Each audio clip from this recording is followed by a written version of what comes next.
Welcome to the SwimSwam podcast. I'm your host, Coleman Hodges. Joining me today, we've got SwimSwam writers, swim nerds and aficionados, Carl Ortegon and Robert Gibbs. What we're doing today, we're going to tell you who we think will be NCAA champion in every individual, relay, and team event at the 2021 Women's NCAA Championships.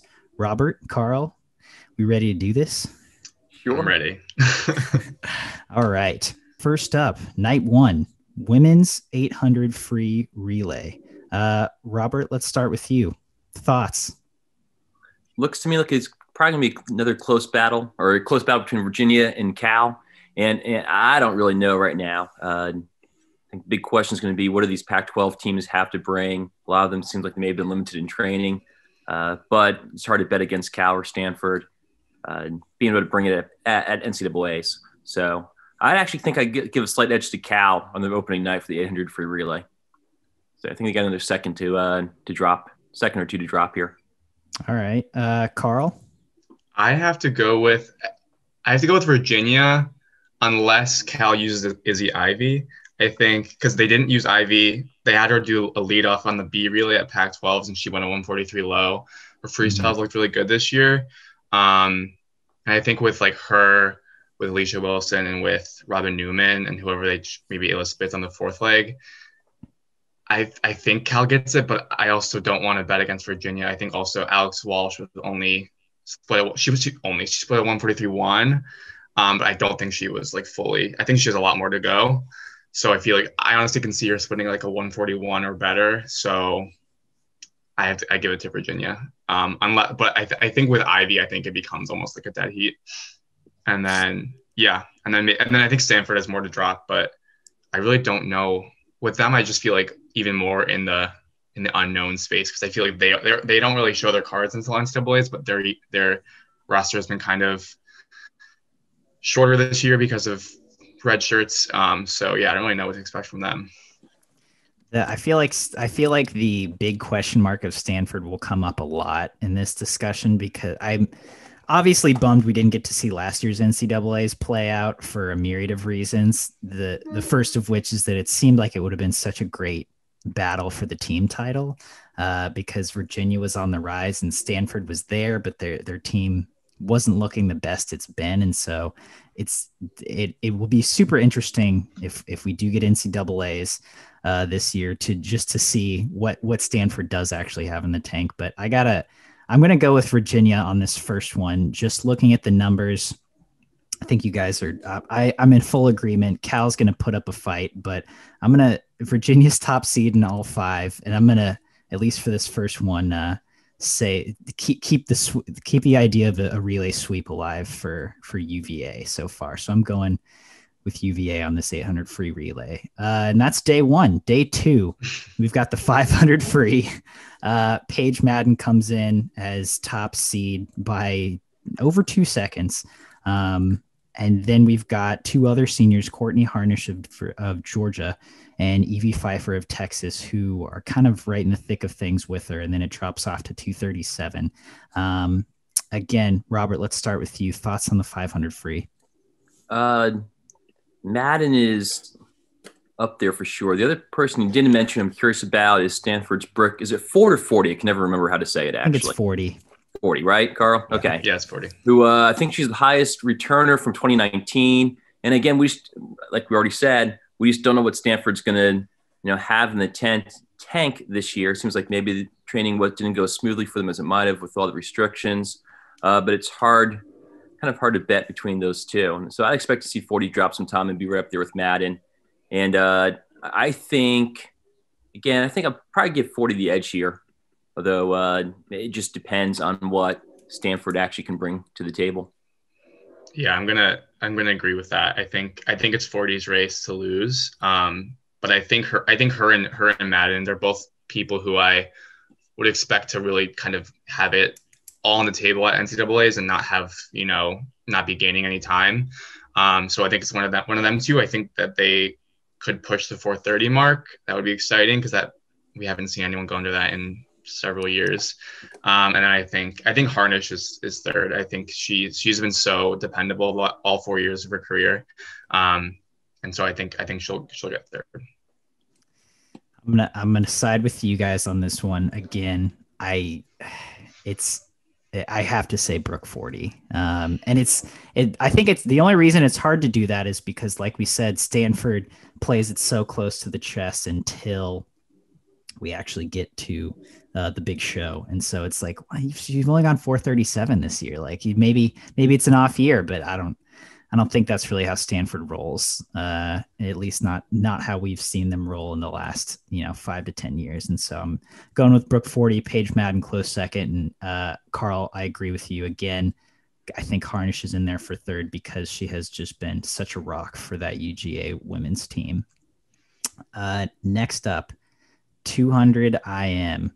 We've got UVA's standout freshman Alex Walsh in at 151.5. And then Cal's Alicia Wilson at second, 153.5.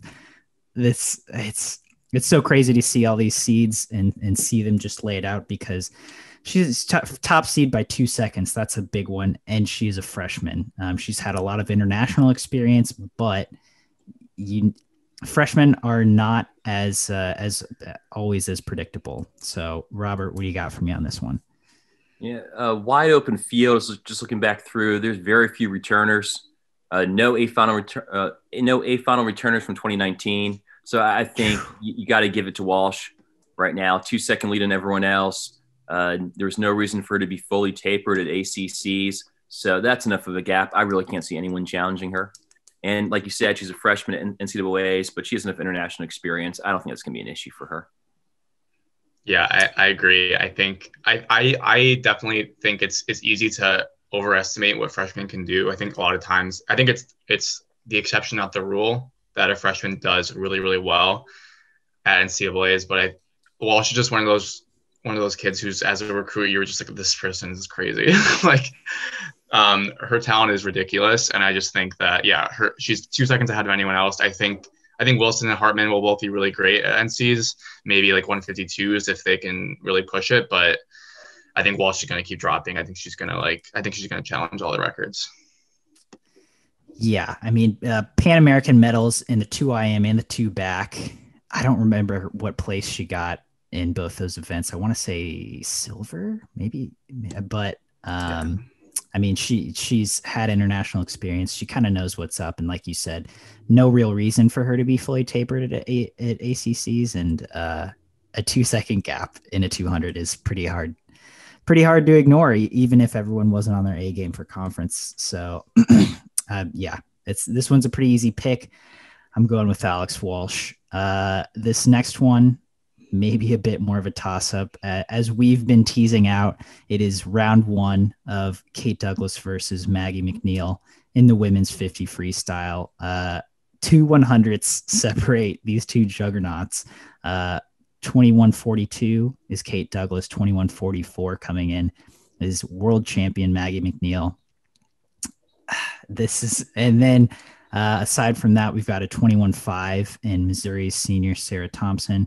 We've got a 21.6 in Kalia Antonou from Alabama, and a 21.7 from Kylie Alons of NC State. And then it's 21.8s and down from there. So I think the top 2 are kind of set, but it is a 50 free. So anything can obviously happen. Robert, what are you thinking? I hate having to make decisions and stuff like this because I just don't know. Like you said, it almost certainly come down to Douglas or McNeil, but it's a 50 free. Anything can happen. I think I give a little bit of weight to experience at this point. While Douglas isn't a freshman, it is her first NCAAs. And while she does have plenty of experience, and there's really no reason to doubt her, I still think I give McNeil just a slight edge for this first of the three face-offs here. Yeah, I agree that it's going to be the 2 of them. I think it really kind of drops off after, seed 4 and 5. But I think because of Canadian trials in 3 weeks, I don't think that I think McNeil's best shot at winning is going to be in the fly. That's where she obviously is her best stroke. I think, she's someone who has those ridiculous walls, ridiculous underwaters. But I just think that she is not going to be quite as sharp, and I think that's going to cost her in the 50. So I'm going to say Douglas. Ooh, that is a good piece of context. Hadn't even thought about that, but very relevant, especially with Canadian trials being timed finals Right. and invite only, which is wild. But that's a good point. I'm gonna go with Robert though on this one. I think McNeil is a little more experienced, a little more of a veteran, and I think she pulls it out by a couple hundredths here. But I mean, that's going to be the story I think throughout all 3 days is McNeil and Douglas battling in every event that they're swimming individually, I guess, and on relays too. Uh, and then we've got, oh, sorry, I skipped the relays. So on day 2, we start out with the 200 freestyle relay. Where UVA is top seed and 5 100s behind them is NC State. And then we've got Cal at about 2.5 tenths behind NC State. I mean, it looks like a pretty deep field here, and I feel like this is probably the hardest relay to call. But what are you guys thinking on this one? I'll let Carl go first on this one. Yeah, I mean, the two free relay I really hate. I never choose that to write about picking because it's so hard, and it's when there isn't someone like a Caleb Dressel who can split a 17 whatever, or someone who's just like way ahead of everyone else. It's hard because it's like, oh yeah, this team has 3 people that can go 21. This team has a 20-point split. I mean, on this free relay I have to go with Cal. I think that Cal is one of those teams that just shows up always at NCAA's, and I think they just have 4 really, really great sprinters with Riley, Gantris, Ivy, and then of course, Elise Garcia is the 4th. Yeah, I think their consistency is going to pay off here, and they're not going to have to rely. I mean, obviously Ivy will have a huge split. I don't think they're going to have to rely on just one huge split here. So I go with Cal. I think that probably makes sense. I'd love to say NC State just be a little different and get another team into the relay mix here, and they could definitely take it. We see what Braden Holloway has done with the men's side over the years, and it would be fun to see the woman get in on that with some relay winning action. But I think Carl probably has a good argument there for Cal. I think just also to add on, I think Virginia, NC State, Cal are all like really in it, but I really wouldn't count out Alabama. I think Alabama's sprints have been incredible this year, especially with their Indiana transfers, Corey Dupree and Morgan Scott.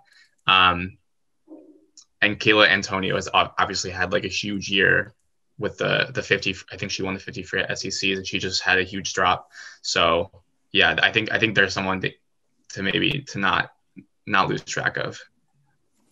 That's all good points. Yeah, I mean, I think Alabama was the biggest surprise for me just in terms of their SEC performance because they had a lot of kids who weren't necessarily on your radar just pop, whether it was individually or on relays, women and men.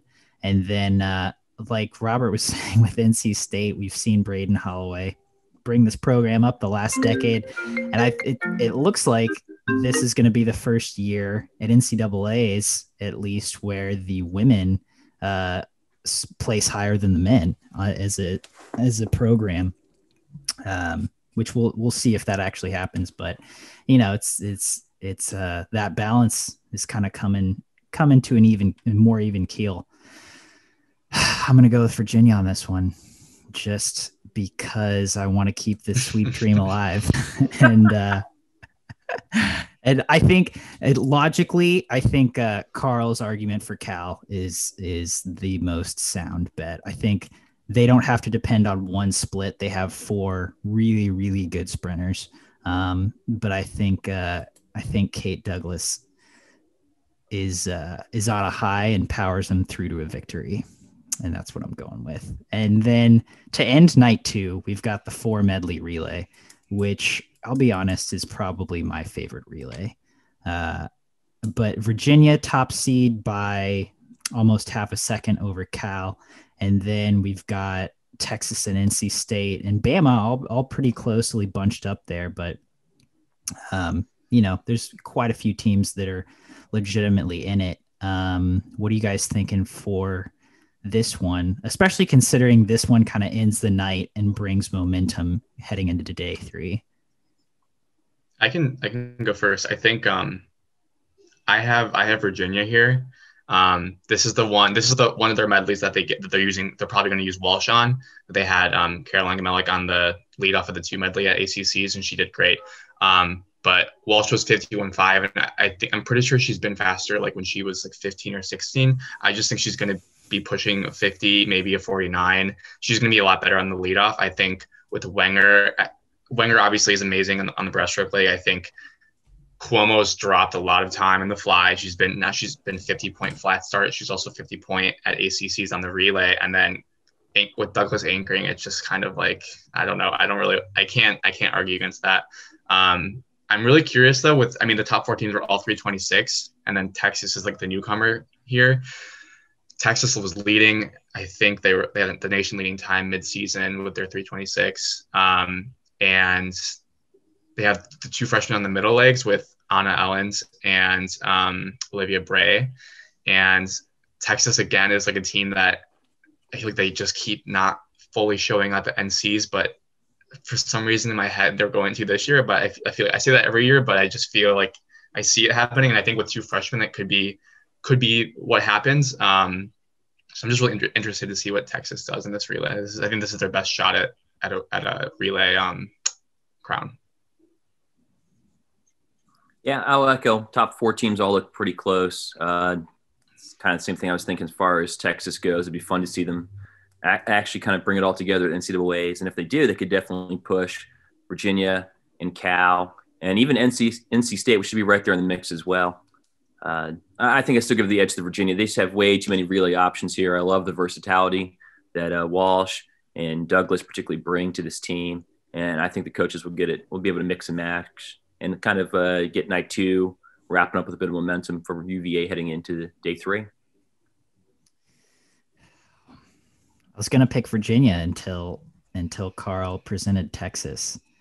And that's a good call, especially because of, like you said, those 2 freshmen who have kind of a high ceiling, especially their breaststroker, Ellen. You know, she's basically dropped every time she swam the 100 breast, especially it like meets that they're a little more focused on. And so she's shown a lot of consistency. They've got Julia Cook on backstroke and Kelly Pash on freestyle, who have been incredibly consistent. So I'll give it to Texas to break the Virginia streak. I thought they were going to make it further than that, but sorry, Charlottesville. I think this one comes back to Austin. So that's our day 2, heading into day 3, which is such an exciting day of competition. We start with the 400 IM. Brooke 40 is top seed here, and then we've got a lot of names that you're not as familiar with, right? Ellen Nelson from Virginia, a sophomore, is 2nd seed. Lauren Poole of Kentucky, the SEC champion. Alicia Wilson from Cal. Evie Pfeiffer again in the mix from Texas. And I mean, it seems like it's all 40, but do you guys have any dark horses in this one? Yeah, I think it was really fun just seeing the Kentucky girls swim at SECs. They just were on a roll. And I think like Lauren Poole had she broke 410 for the first time in the prelims at SEC. She went a 406, and then she dropped 3 more seconds in finals, which to kind of break out and then just keep breaking out, especially like at a meet like SECs that's so high pressure. It's one, to me, it's one of the most exciting, like tense conference meets to watch. That was really cool to see. So I can't tell it, like that's such an emotional high. It's hard to repeat that again, like a few weeks later, a month later. I think it's 40s race. I think Nelson will be a really solid second. I'm excited about the Kentucky girls. I'm also interested to see what Catherine Ackerman of Michigan does. She's the 16th seed at 408, but she was actually 405 in the unofficial inter squad in like November at Michigan. She's a freshman. She's the highest ranked freshman at 16th. And yeah, she looked kind of flat at Big Ten, so I'm not really sure what was going on there. But I mean, she won a 405 kind of like with only a couple months of Michigan training. I'm guessing it was suited. I don't think we have photos. We can always have to kind of guess about who's shooting where sometimes. Yeah, I think she's definitely like an interesting dark horse. There's also, I did this preview and I picked for dark horse Anna Metzler of New Hampshire. She's a junior. She's 26 seed. She's one of the only like mid-major people we have at this meet. But she was actually a 407 last year to make it in for her first NCAAs. NCAAs got canceled, so this will be her first. So I have my eye on her too. Interesting. New Hampshire, would not have expected that, but that is exciting. Robert, what are you thinking? I'm just going to go with chalk on this one. It's 40. I think she's the only woman in the field who's ever been under 4. She's the highest returner from 2019. It's definitely her race to lose, the way I see it. Yeah, I think it'd be hard not to pick her given the history and given a deeper look outside of the psych sheets. So I think this one's pretty stock, right? Like you said. But it will be interesting to see, who pops and who can really better their times from conference meets, because NCAAs, you score out the psych sheet and it always seems like such a set thing, right? Such a fact. Then you swim the meet and sometimes it meets expectations and sometimes it's just all over the place. So should be a fun race. Next up is part 2 of McNeil v. Douglas in the women's 100 fly. And I mean, that's not even a set thing because we've got Olivia Bray, who's been 50.1. She's been 50.3 this season. You've got Alex Cuomo, Virginia, who's 50 point as well. Kylie Alons, Isabel Ivy. You got 7, and then Alabama's Ryan White. So 7 girls at 50 point. It's a pretty stacked field. What do you guys see here? This is the one where I go with McNeil over Douglas. Again, just because based on her, I think that McNeil won't be at her peak at this meet because of trials again. And I think the fly is just like where her raw talent is most there.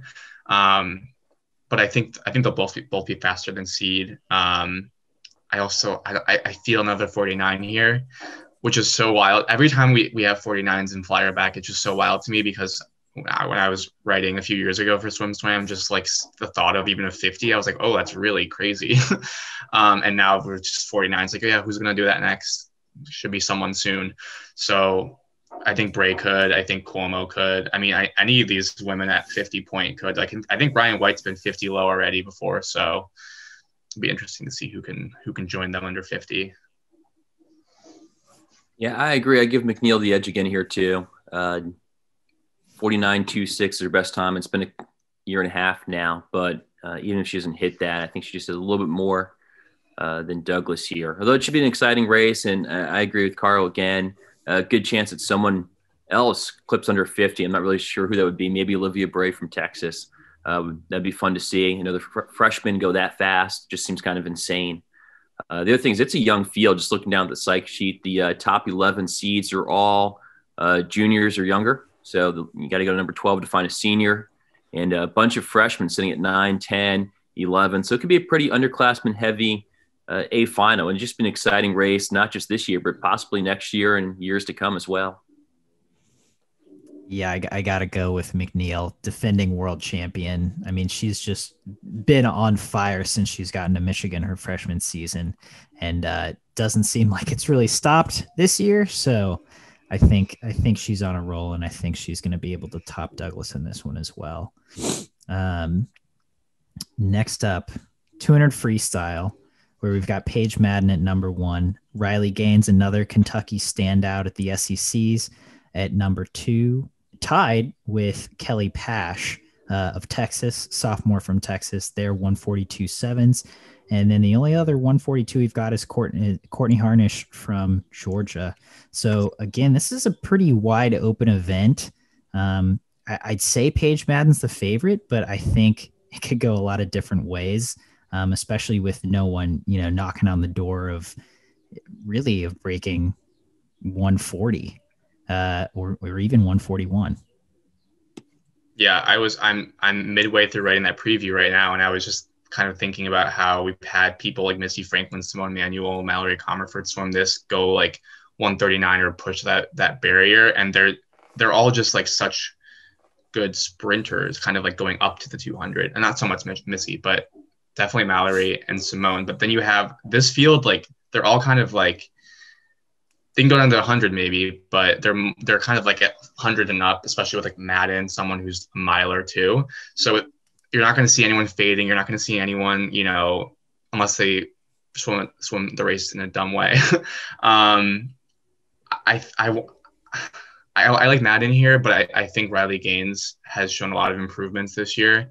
I think she'll be really exciting. I think something else to watch out for, which I didn't realize until we were talking about Alex Walsh earlier, is that Alex Walsh is in this event. She's seeded 29th with a 145. And I almost didn't even think about that. But again, she split 143-1 on the relay at ACCs. At Pan Am, she was on the 8 free relay, split a 158-2 in long course. And again, she's just someone who I'm kind of like ready to see go crazy here. And so I think she's going to be in like the top 4. We'll see what happens. Yeah. Still, I'm with you. I think Madden's got to be considered the favorite here. She's on a pretty solid improvement curve too over the last few years in this event. So it wouldn't surprise me to see her finally get under 142, go 141. I'm not really sure who else from this field is going to be able to do that. I think Kelly Pash, another one that has been on a nice curve. You look at her times over the last few years, kind of 144 to 143 to 142 from year to year to year. So she's another one. If Texas brings it, she should be right there in the mix as well. So, but I think Madden, this is her event to lose, what I would say right now. Absolutely. Oh, we're down to 10 minutes. Sorry, that's my fault. I'm talking way too much. Here. That's why. All right. Women's 100 breast next. We've got Zoe Hartman, top seed 57.40, Sophie Hansen 57.45 from NC State. And I mean, there's 5 57s in this field already. So it's going to be deep, and again, another wide open event. Carl, what are you thinking? Yeah, this is the one that has the breaststrokes that both have, I think, 9 A cuts, which is wild. There's also a lot of freshmen, a couple international freshmen, so we're not kind of like unsure what their ceiling is coming from long course. I go with Caitlin Dobler here. She went 57 in USC's dual meet with UCLA. She broke Rebecca Stoney's school record, which is wild. Rebecca Stoney, former world record holder. And she was actually a little bit slower at Pac-12, so I think she's gonna go crazy at NC's. I'm going to go with Sophie Hansen, NC State here. Highest returner from 2019. And I don't think she competed much in the fall, but it looks like she's back in great form for the spring semester for NC State. So I'm going to give her the edge on this one. I got to go with Sophie Hansen as well. I think she's really improved since coming to NC State. And I think, you know, with Lily King out of the mix, she's going to be gunning for that title. Next, we've got 100 backstroke with Alabama's Ryan White coming in 50.2. Catherine Burkhoff from NC State, 50.4. And Isabel Stodden, a freshman, 50.8. Again, no clear favorite here. I'm interested to see what you guys are thinking here, especially with such a young field. Yeah, this one, I think White will do it. I think she'll be faster. I don't think she was fully rested. She did last year. Isabel Stodden and Phoebe Bacon have both been, or Bacon's been 58. Remember, she beat Reagan Smith at 2019 U.S. Open in long course. I don't think she's anywhere near her peak with a 51.3. But I think White will get it, and I think Burkhoff will be second. Burkhoff looks great. I agree. I think it's going to be close. The other thing, White's got the 100 fly earlier in the session, I think, right? So it might make it a little bit closer, but I still think I'd give her the edge over Burkhoff, although it wouldn't surprise me if it comes down to, 1 or 2 hundredths of a second and just, fingernail touch there. Okay, I'm going to have to go against the grain here. I'm going Izzy Ivy. She was 50.7, I believe, her freshman season for Cal. She was 50 point. made that A final, big points there. I think she's having a heck of a season. She's already gone multiple best times in the 100 free. And so I feel like she hasn't swum the 100 back too much this season. So I think she's going to rock it and get that veteran experience there. So we'll see what happens. That's going to be a great race. To end the night, we've got the 200 medley relay, which it's not that close on paper. I don't see how Virginia could lose this one, pending a huge mishap. They're a top seed by nearly 0.6 at 132.9. What are you guys thinking? Yeah, I think UVA. I think their sprinters are just such good 50 sprinters too. Especially with Kumelik she was like 23.7 on the back, and then Wenger and Cuomo and Douglas. Yeah, it's not happening for anyone else. They set the U.S. Open record last month, right? In that event. Yeah, they went. Yeah, they did something crazy. I think it's them. Yeah, easy pick. And then on to the last day 4. We start with the women's 1650, where Paige Madden, who is fairly new to this event, top seed, and then Kristen Stege, who's very new to this event, is second seed, sophomore from Tennessee. What do you guys see here? Again, kind of the miles, I feel like a pretty big toss up anyway, but this one is really kind of like who's gonna get it. Yeah, I think Madden has the experience, but it's interesting. We just passed like the 1-year anniversary of Stege's first ever mile, which is when she swam when she was at East Carolina at their conference meet, which is crazy. I think it's Madden. I also wouldn't count out the Michigan girls. They were a little bit off at Big Tens. I think that might have something to do with their training pause because of COVID on campus. So Schmidt and Sims, I would watch out for too. The other name, Kenzie McMahon from Alabama, has come a long way in this, and one of the highest returners from 2019 as well. But I put the edge on Madden. I think Madden's safe money, but you guys you bring up great points. Stege we don't even know where her ceiling is. McMahon has the experience, and then the Michigan girls did. Yeah, I was surprised to see their results from Big Tens, but like you said, that training pause, they might be coming back with a vengeance at this meet. Women's 200 backstroke, Ryan White again the top seed by over a second, but then again we've got these youngsters Stodden, Burkhoff, Bacon. What do you guys see here? Yeah, this one I'm gonna go with Isabel Stadden from Cal. She was 149.7. I think that's from the fall, from one of the Stanford Cal meets, and yeah, she was 208 at Pan Am's in 2019 long course. I think with the Cal training, I think it's going to pay off. I think she's going to be pushing a 147. I still give the edge to White on this one. She's actually been 148.0 from 2020 SEC champ. So I think it's just too big of a gap for me to feel comfortable picking anyone else right now. Oh yeah, fair enough. I actually think Stodden's going to get it as well. I think she can kind of push through and have a big swim, but I think either of those ones, that's kind of a toss up. Next up, women's 100 free, Maggie V. McNeil, round 3. And actually we've got Izzy Ivy as the number 2 seed ahead of McNeil, but behind Douglas. What do you guys think here? I have Douglas here. I think Douglas will, I don't think McNeil quite has it in the sprint free right now, again, just with not being fully tapered. But I think Ivy could spoil it for both of them. So I'm gonna pick Douglas, but I could see Ivy winning it too. Yeah, I agree with Douglas on this one. It's gonna be entirely new A final. In fact, I think I was looking through. There's only 2 returning scorers completely from 2019. 13th and 14th, Falkenhall and Newman from Stanford and Cal. So fresh faces, but I think Douglas has the edge here. All right. Next up, we're down to crunch time. Women's 200 breaststroke. Sophie Hansen again, the top seed. Do you guys see anyone dethroning her? I think it's Hansen. I think it's Hansen. Easy. Women's 200 fly. This is again, wide open field. A freshman from Texas, Olivia Bray, is top seed. Dakota Luther right behind her. Is Luther finally going to get it done this year? That's the question. Yeah, I mean, I think Bray is one of the most exciting talents here, but I think Luther and Carter, they have an interesting rivalry because Carter used to swim at Georgia. She's now at Michigan. They both are they swim such a smart race. They are so hard to beat in the final 50. I think it's going to be one of them two. I'll say Luther.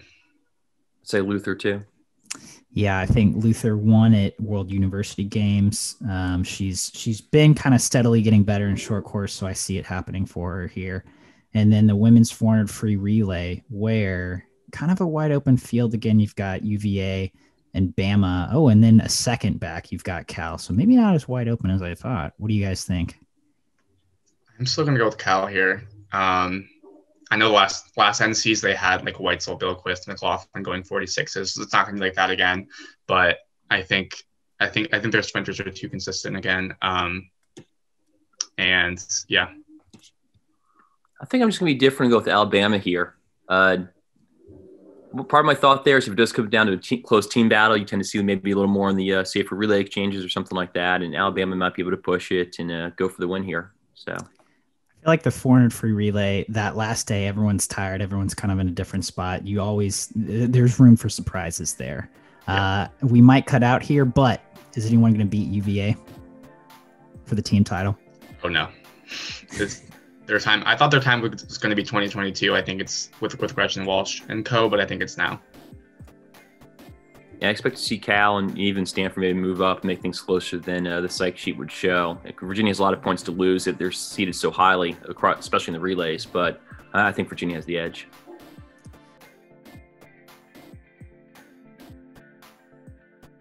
You've been listening to the SwimSwam podcast. Stay tuned for new episodes every week.